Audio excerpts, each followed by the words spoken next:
اللہ الرحمن الرحیم الحمدللہ رب العالمین والصلاۃ والسلام علی رسول الکریم اما بعد فاعوذ باللہ من الشیطان الرجیم بسم اللہ الرحمن الرحیم۔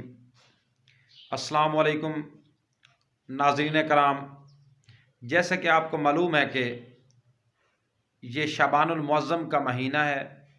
شعبان المعظم کے اس مہینے میں ایک ایسی رات ہے جس کا نام شب برات ہے۔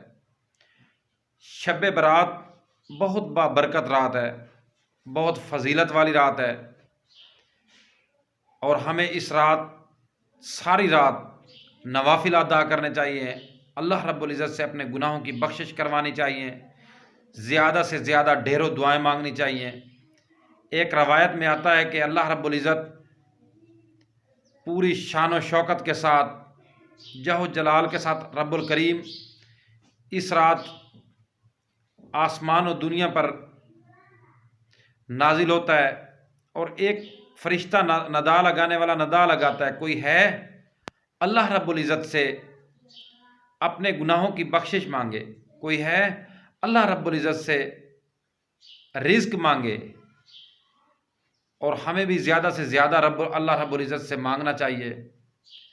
اور ایک روایت میں آتا ہے کہ حضرت اماں عائشہ صدیقہ رضی اللہ تعالیٰ عنہما ام المومنین فرماتی ہیں کہ شب برات والی رات میں نے حضور صلی اللہ علیہ وسلم کو بستر پر نہ پایا تو جنت البقیع میں پایا۔ جب میں جنت البقیع میں گئی تو حضور صلی اللہ علیہ وسلم نے فرمایا، عائشہ تم کیا سمجھی، تمہیں کیا خوف تھا کہ اللہ رب العزت اور اللہ کا رسول صلی اللہ علیہ وسلم تمہاری حق تلفی فرمائیں گے؟ اما عائشہ صدیقہ رضی اللہ تعالیٰ فرمانے لگی، یا رسول اللہ صلی اللہ علیہ وسلم، میں نے سمجھا کہ آپ اپنی ازواج مطہرات کے پاس کسی کے پاس گئے ہوں گے۔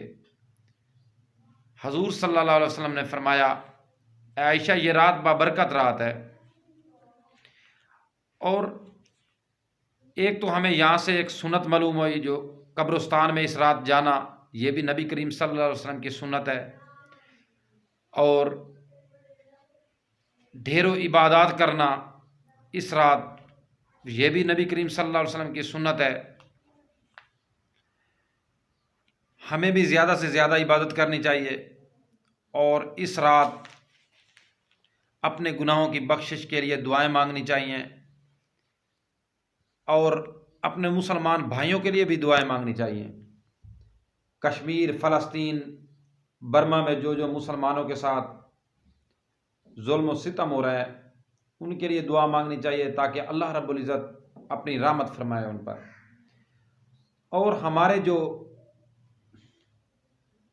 رشتہ دار دنیا سے پردہ کر گئے ہیں، ہمارے اہل و عیال میں سے اگر جن کے والدین، دادا، پردادا جو بھی دنیا سے پردہ کر گئے ہیں، ان کے لیے بھی یہ دعا مانگنی چاہیے۔ اللہ رب العزت ہم سب کو اپنے حفظ امان میں رکھے، اور ہم سب کو 5 گانا نماز ادا کرنے کی، باجماعت نماز ادا کرنے کی توفیق عطا فرمائے۔ وما علینا الا البلاغ۔